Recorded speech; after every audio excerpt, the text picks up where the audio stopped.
তো আমার কলিজার বন্ধুরা কেমন আছো গো তোমরা? তোমাদের ভাবি আজ তোমাদের হাতের কাজ করতে সাহায্য করবে। তোমরা শুধুমাত্র ভিডিওটি দেখে যাও, যা করা তোমাদের ভাবি কিন্তু করবে তোমাদের সাথে। আমি 1000 শিওর। তোমরা যদি হাতের কাজ না কর তাহলে আমি তোমাদের এমবির টাকা ফেরত দিয়ে দিব। তোমরা কমেন্ট বক্সে তোমাদের নাম্বার দিয়ে যাবে, সেখানে আমি তোমাদের নাম্বারে এমবির টাকা ফেরত দিয়ে দেব। তো ভিডিওটি দেখতে হলে কানে হেডফোন নিয়ে বসে যাওয়া। আরেকটা কথা না বললে, তোমরা যারা আমার চ্যানেল নতুন রয়েছে অবশ্যই চ্যানেলটিকে সাবস্ক্রাইব করে দিবে এবং সাবস্ক্রাইব করে দিয়ে আমার ফুল ভিডিওটি দেখবে। ফুল ভিডিওটি দেখলে কিন্তু এখান থেকে আমার ইমো হোয়াটসঅ্যাপ নাম্বার দুটোই পেয়ে যাবে। সেখান থেকে নাম্বারগুলো কালেক্ট করে কিন্তু তোমরা আমাদের সাথে যোগাযোগ করতে পারবে এবং আমার সাথে কথা বলতে পারবে। আমাদের রয়েছে কিন্তু বিশাল একটা কমিউনিটির মাধ্যমে গ্রুপে এড হতে চাইলে কমেন্ট বক্সে দেওয়া লিঙ্কে জয়েন হয়ে যাও। আমাদের অফিসিয়াল গ্রুপের লিঙ্ক কিন্তু কমেন্ট বক্সে দেওয়া আছে, সেখান থেকে তোমরা জয়েন হয়ে যেতে পারবা। সেখানে আমার মতো আরও বেশ কয়েকজন আছে তোমাদের সাথে আড্ডা দেওয়ার জন্য, শুধুমাত্র সারারাত তোমাদের সাথে কথা বলার জন্য। ওখানে আমাদের বেশ কিছু মেম্বার রয়েছে। তো তোমরা যারা সারারাত বোরিং ফিল করো তারা ওখানে জয়েন হতে পারো। জয়েন হলে অবশ্যই তোমাদের ভালো লাগবে, আমি বলে দিলাম।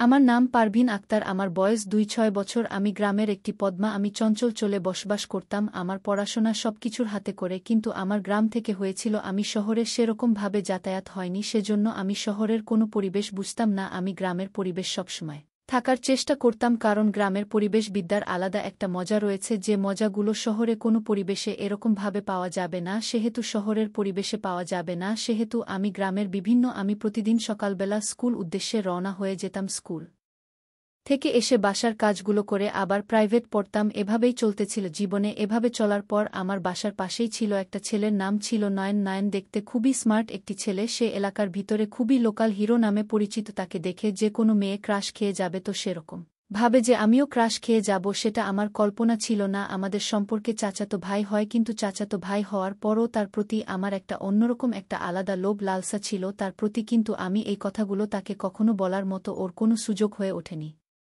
চারজনে তাকে কোনোদিন বলতে পারিনি। আমি যেখানে প্রাইভেট পড়তাম সেখানে কিন্তু আমি প্রতিদিন একসাথে যেতাম এবং একসাথেই আসতাম। তার সাথে বিভিন্ন রকমের কথা বা তাতে মজার মস্তি হলো, কিন্তু আমি যে তাকে অন্যরকমভাবে চাই সেটা কখনো বললে বুঝাতে পারিনি। পোস্ট মোটামুটি ভালোই হয়েছে, প্রার্থীর একটি বিয়ের বয়স। কিন্তু এখন আমি যেহেতু পরিবার থেকে ওরকমভাবে বিয়ে দেয় না, মনের একটা বাসনা কাজ করত নয়নকে নিয়ে। মনে হতো নয়নকে যদি আমার জীবনের সাথী করে পেতাম তাহলে আমার জীবনটা হয়তো কত সুন্দরভাবে কাটিয়ে ফেলতে পারতাম। কিন্তু আমি যে আশাটা করতেছি সেই আশাটা আমার জীবনে একটি কল্পনা ঝড় বয়ে আনবে, সেটা আমার কল্পনা ছিল না। তো যেহেতু আমরা পাশে বিক্রি গ্রাম থেকে একটু কাছাকাছির ভিতরে প্রাইভেট পড়তাম, সেখানে আমরা প্রতিদিন যাতায়াত করতাম। হঠাৎ করে অনেক দিন আমাকে বলছে, কিরে সোনা, যেহেতু অনেক দিন যাবত আমরা কোনো পিকনিক করি না, আজকে রাতে একটা আপনার পিকনিকের আয়োজন করি, কি বলিস? তখন আমি বলেছি অবশ্য পিকনিকের আয়োজন করা যায়। তো আমরা সকলে মিলে টাকা ধরে কিছু কিছু টাকা দিয়ে পিকনিকের আয়োজনটা করে ফেলি। তখন বলা আছে, ঠিক আছে, তোরা যেটুকু পারবে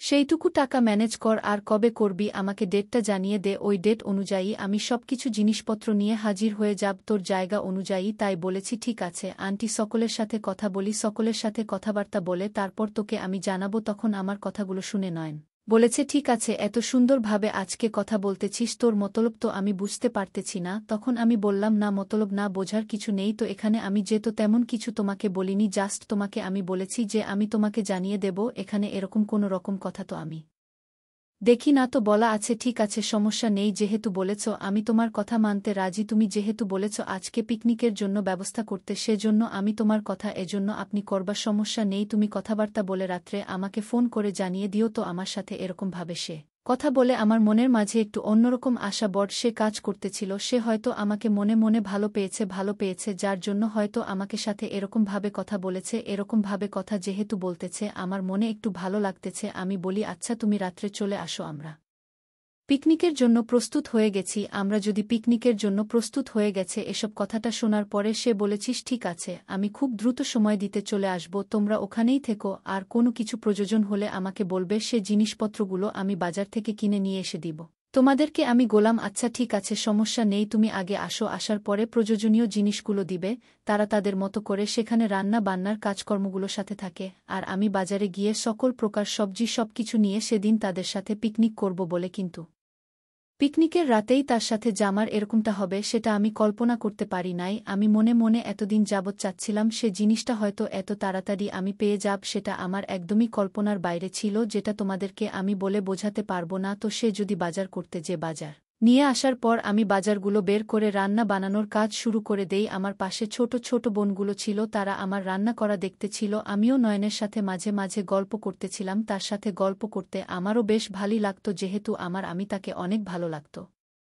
তাকে তার সব জিনিসগুলোই আমার ভালো লাগত। সে গল্প করতে গল্প বলে আমরা শুনতেছিলাম। হঠাৎ করে আমার ছোট বোন বন্ধু বান্ধব যা আছে সবগুলো বাইরে চলে যায়। ওখান থেকে বলে, তুই রান্না করে একটু বাইরে থেকে আসতেছি পানি। আর নয়ন একটা জায়গায় বসেছিলাম, বসে বসে রান্না করতে ছিলাম। তো সবাই যখন চলে গেল এক পর্যায়ে আমি তার সাথে বিভিন্ন রকমের কথা বলতে প্রেমের জ্বালা ভাষা বই ফাঁসানোর জন্য আমি তাকে বিভিন্ন রকমের অফার করতে থাকি। আমার বিভিন্ন সবকিছু দিব তোমাকে। সম্পূর্ণ অফার করার পরে দেখে নয়ন বলে, ঠিক আসলেই সবকিছু দিবে আমাকে। তখন আমি বললাম, মিয়া তুমি যা যা আছে সবই আমার কাছ থেকে, আজকে তোমাকে সব কিছুই দিব।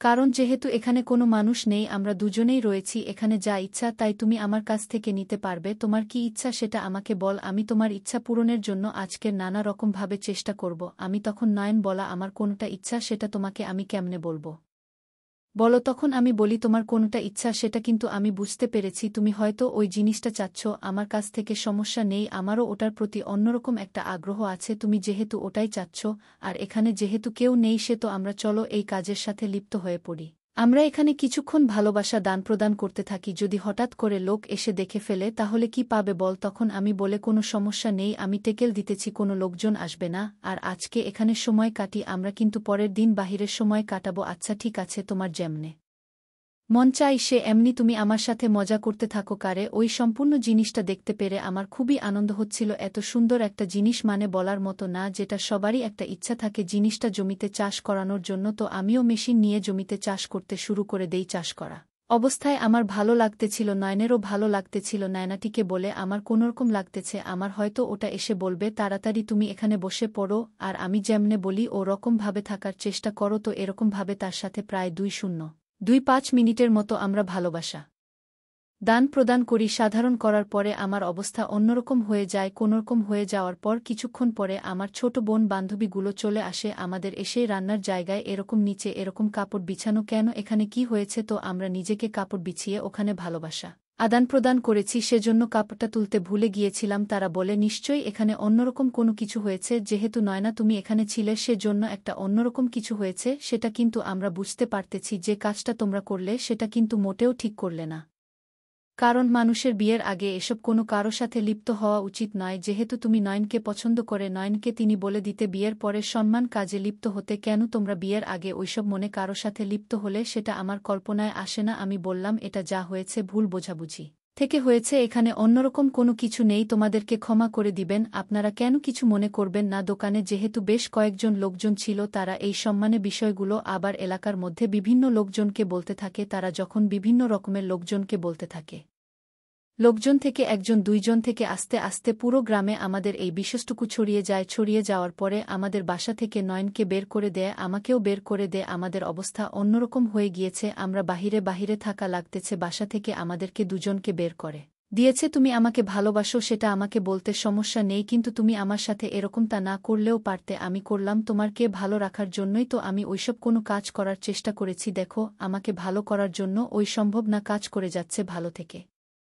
আজকে উল্টোটা হয়ে গেল, ভালো থেকে আজকে মন্দ কাজটা হয়ে গেল। আমাদের বাসা থেকে বের করে দিয়েছে। মানুষজন বিভিন্ন রকমের কথাবার্তা বলতেছে। এখন আমার হাতে আমি কোনো অপশন দেখতে পাচ্ছি না। আমার এখন হাতে আর লাস্ট একটা অপশনে রয়েছে, তোমাকে বিয়ে করে সংসার করা। যখন বলে, হ্যাঁ আমিও তো সেটাই চাচ্ছি, আমি বললাম আমিও তো এটাই চাচ্ছি, তুমি আমাকে বিয়ে করে চলো। বিয়ে করার পর আমরা আমাদের বাড়িতে চলে যাই। বাড়িতে যাওয়ার পর তাদেরকে বুঝিয়ে বলার চেষ্টা করি, বিষয়গুলো বুঝানোর চেষ্টা করলে অবশ্যই তারা বুঝবে, কারণ যেহেতু তারা অনেক বড় মানুষ, তারা বোঝার চেষ্টা করবে। যেহেতু আমাদের মাঝে একটা ভুল বোঝাবুঝি হয়েছে, ভুল বুঝাবুঝি থেকে আমাদের মতো একটি সম্পর্কের গণতন্ত্র তৈরি হয়ে গেলে তাদের তো কোনো সমস্যা হবে না। আশা করি তোর হলো তোমার ফ্যামিলিকে আমি বুঝাবো, আমার ফ্যামিলিকে তুমি বুঝে একটু, তখন আমি আর ফ্যামিলিতে বিয়ে শাদী করে আমরা আমার বাড়িতে চলে যাই। বাড়িতে চলে যাওয়ার পর তার সাথেই আমার ভালো লাগা ভালো সবকিছু শেয়ার চলতে থাকে। সব সময় আমার মনের ভিতর একটা নানা রকম ভালোবাসা কাজ করতে থাকে, যে আমি যাকে এতটা চেয়েছি তাকে আজকে হঠাৎ করে তোর আপন করে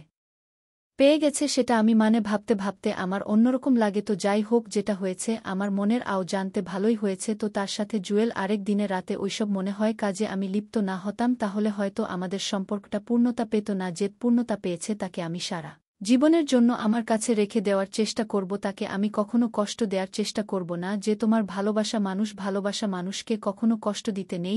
তোমরা কিন্তু তোমাদের ভালোবাসা মানুষকে কখনো কষ্ট দিবে না। তো বন্ধুরা, ভিডিওটি কেমন লাগলো জয় কমেন্ট করে জানিয়ে দিবা। দেখা আছে পরবর্তী নতুন আরও কোনো ইন্টারেস্টিং ভিডিওতে। পরবর্তীতে কী ধরনের গল্প পেতে চাও সেটা অবশ্যই কমেন্ট করে জানিয়ে দিও, এবং এটা পার্ট নাম্বার 2 দেখবে কিনা সেটাও কমেন্ট করবে। তো আজকের মতো এ পর্যন্তই। ভালো থাকে সবাই। ধন্যবাদ। দেখা হচ্ছে নেক্সট করা ভিডিওতে।